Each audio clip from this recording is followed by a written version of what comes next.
All right, guys, thanks for jumping on board. So, we're going to talk today about storytelling, and secrets of storytelling. Try that again. Secrets of storytelling. Say that 3 times fast.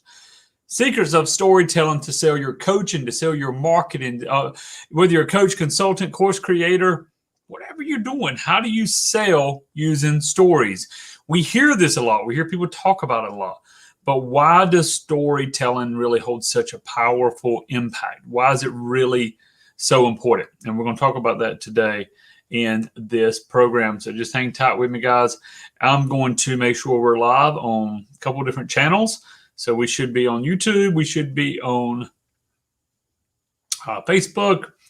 So if you're with me, posting comments. In fact, if you'll do this, if you're posting comments below where you're at, just say, hey, this is where I'm at, Wayne. I'd love to hear from you. Love to know where you're connecting from. How to sell with stories. There's a power behind storytelling. Storytelling is universal. Storytelling is universal, no matter where in the world you're at or what era in the world. We see Jesus, which I think is my ultimate, he's my man. I mean, I love Jesus. I'm a truly, I just owe everything to my religion and my faith in Christ. We see Jesus telling stories. In fact, many times he answered questions with a story. The disciples say, why do you speak in parables? And there was a reason. I won't get into all that. There's another reason, an unconscious reason to speak in parables. But he taught in stories. When we grew up, we heard Aesop's fables. Everything was a story. Everything we learned, even the fairy tales, even the 3 Little Pigs, everything has a story. And there's something about the story. In fact, last night, my daughter, Layla, I was getting ready to put her to bed. She said, Daddy, will you tell me a story? And I was exhausted. I said, I will tonight. I promise. So tonight, I'm going to tell them a story. And here's why. They love to hear stories. Stories captivate them. Stories open up their imagination. There's power behind stories, and you can use it to sell your coaching, your courses, to sell you to people. And I'm going to share with you a quick little story today. I'm going to share with you a story about storytelling. Is that okay? I'm going to share with you a story about storytelling. I want you to grab a hold of. A number of years ago, I was actually working for Volkswagen, and we had an event up in DC area. So grabbed a rental car, drove up to DC. Remember running late from even the hotel. I got a hotel, and I was going from the hotel to the conference center, and I'm running late, and I'm just having one of those mornings. And so I get there, and I walk in, and the lady who is hosting the class walks up to me, reaches out to shake hands, definitely pre-COVID, shake hands. And as she shakes my hand, she's got this big grin. I mean, if she was showing all her pearly whites, this big grin and just piercing. If you stood looking right in the eye with me, and it was so big, it was so fake. And then she just held that hand a little too long, and she looked a little too long in my eyes. And then she went throughout her message. And anyway, a few minutes later, maybe an hour later, she's like, let me share with you what I did. And she tried to explain how she built massive rapport with me by staring in my eyes and shaking my hand. Excuse me. And then she went to tell the rest of the participants there why I did not reciprocate and why I was not truly engaging and why I was not the person that she would want to deal with. Well, me being me, those who know me, I couldn't keep my mouth shut. You called me out in front of everybody. I had to say, well, let me explain to you why I didn't reciprocate. And I went through all of her false rapport building techniques. Rapport building isn't just eye contact. It does help. Rapport building isn't just a firm handshake. It can help. Rapport building isn't any of that. And it's none of when it's truly false, that doesn't build rapport. So I had to correct her. Well, she did not like me correcting her. I didn't like her correcting me. We started on a little bit of I guess you would say, a bad situation. So for the next 2 hours, I listened to her tell me or tell the class why customer service techniques were so important, how she did this and what she trained in. And it was all of the logical things we should know about rapport building. And every single bit of it was terrible. Terrible. I didn't have any interest in being there with her. I had no interest in being in the event. And I was just really having a hard time even sitting through it. And so then this was really cool. She comes on board and she's telling us how the afternoon class is going to go and the following day and the following day. And I'm even thinking, I think I'll just check out. I think I'll check out at lunch. I am hungry, so I think I'll eat lunch. Then I think I'll grab my, my little binder and all my stuff, grab my keys and just head out. And I'd already made my mind up. Let's go head out. Let's go head home. That's the beautiful part of having confidence in yourself. Be willing to learn, but also know when it's time to walk. And I thought, I'm just going to leave. So I literally had everything ready. She's like, let me tell you one story before we go to lunch. When I was a child, very powerful statement there, because everybody was a child at one point. Maybe some still are. But when I was a child, immediately I knew we were going into story mode. Immediately I knew she wasn't trying to actively persuade me. And I was curious. When I was a child, she said, I loved my dad. Now I'm like, why didn't she love her mom? Well, maybe she did, but she was just emphasizing her dad. When I was a child, I loved my dad. And my dad and she went into how he was an engineer and blah, blah, blah. She said, and I didn't get the typical toys that a child would get. I didn't get the Barbie dolls and baby dolls as much. She said, I got a few. But let me tell you what my dad got me. And then before she told us, she went back and re-emphasized the fact of him being an engineer. Long story short, she ended up getting this little science kit, and it had nothing to do per se with the meeting. Are you with me? That it had everything to do with her. And I heard her compassion when she talked about her dad. I heard her compassion when she talked about how he left, how he died, and what he instilled into her. And suddenly I went from, I don't like this woman and she don't like me and I don't have to be here, to, wow, I'm really curious what she's going to say next. How does she overcome this? She talks about the death of her father. And how does she overcome? She talks about the challenges.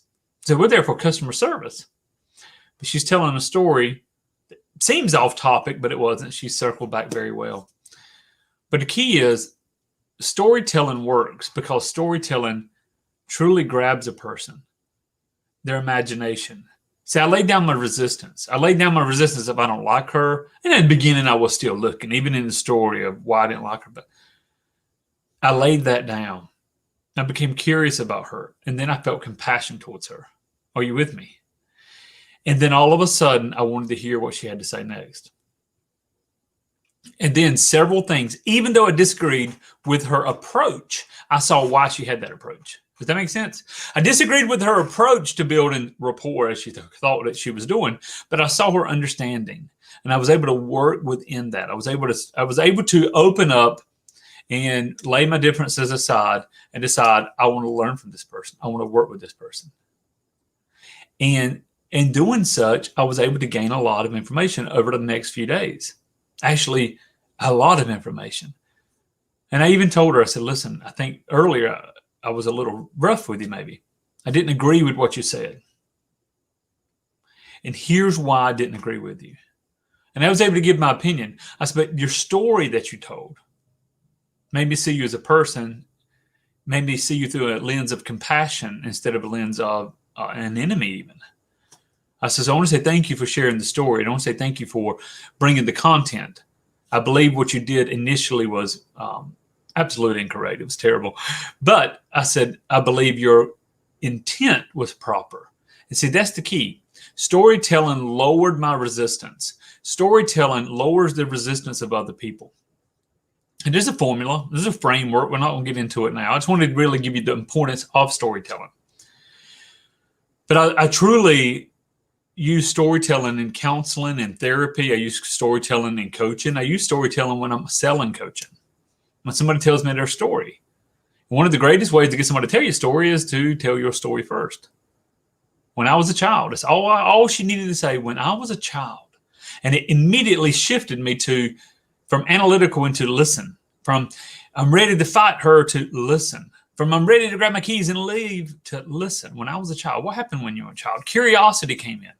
And she was able to lay a framework. So when I was a child, in fact, I want you to do that. I want you to, somebody post in comments, if you would, when I was a child, what happened? Begin to tell a story. When I was younger, when I was a child, when I was younger. These are great openings. Once upon a time. You don't have to say that. But the key is once upon a time directs people to another time. But when I was a child, when I was younger, and then start telling stories. Now, the point of a story, remember this too, is not to give every detail. We're not looking to give every detail to somebody. What we're hoping to do is, or planning on doing, our intent is to open up conversation, to get them listening, to get their resistance lowered, and for them to jump inside of the story. See, I jumped inside her story as the dad, trying to bring the right present to my child, as the dad who worked too much. I was jumped into the story as her, being the child that was receiving the gift. I jumped into story in different realms. You never know when somebody's going to jump in your story, but always have a story that will share with people. And stories open up the realm of the imagination. Instead of saying we have 1,400 happy customers, if we have 3,000 customers that are really happy with our coaching, I can tell you about Linda. Or maybe I can jump in and tell you about Brandon. I can tell you about Rome. I can tell you about Tim. Our last client, Tim, took our 9-step module and actually created a coaching program that put him full-time in 30 days. Actually, about 21 days. Let me share with you what he did. One of our clients, Susan, took the copywriting modules from our coaching program and created Susan's syllabus. It was just a syllabus for copywriters. And from that syllabus, she actually helped create and then go into stories. It makes sense. So storytelling, the key of storytelling is just to tell truthful stories. And to tell them in a way that it captures their attention. Now, I'm going to come back into, of course, inside of the Wealthy Coach program. We just released the Wealthy Coach 2.0. Inside of the Wealthy Coach program, we're given the complete storytelling module. In fact, how to use language patterns, presuppositions, everything to create a story, how to use embedded loops, nested loops, how to open up and close loops, all of the stuff that you want to do to truly capture somebody's attention and cause them to go and lead them and all that. On this, I just want to let you know, begin to still tell stories, read stories. One of the things I do, and this is one last little tip, when I was young, remember that, and when I was a child, when I was young. But one of the things I do with my daughters is I tell them stories. I don't tell them every night, used to, but I got called out last night. We tell us a story. But guess what? We don't open a book and read. We think of a time in our past and we talk about that. I do. Or something in the future that we want to happen, a dream, a goal of our family, or we just make up something. We make up something. Dragos the dragon is one of our characters. Where's Dragos going? Who's he going? Where's the challenge? Where's the conflict? Where's the lesson that I leave my daughters with? So learning how to tell stories that sell. Do I sell my daughters using this? Absolutely. What do I sell them on? I sell them on using their imagination, but I also always bring in a great moral value into the story. Almost always. Sometimes it's just fun, but we bring in a moral value that they can remember. Why did Dragos act this way? Why did the evil king or the evil prince do this? Why did the good prince or the good king do this? And the storytelling, I'm selling them on what's good. And for those who understand anchoring and, use some great unconscious anchoring to anchor that in so they truly want to live their best life and help others. So anyway, lots we can teach inside the course. If this is your first time following us, be sure to share, comment below. Just let me know where you're at. Go to howtosellcoaching.com, howtosellcoaching.com to learn more about us. And you can jump over to callwithwayne.com. Callwithwayne.com, take you straight to my calendar. Book a time. Let's spend 10, 15, 20 minutes. Look at your business. Look at the model of what you're doing now. If you're a coach, if you're a consultant, course creator, public speaker, let's get you moving in the realm that you want to move and get you to the place of profitability. Make sense? Awesome. This is Wayne. I look forward to hearing from you. Go out there, coach others, change lives, and get wealthy doing it.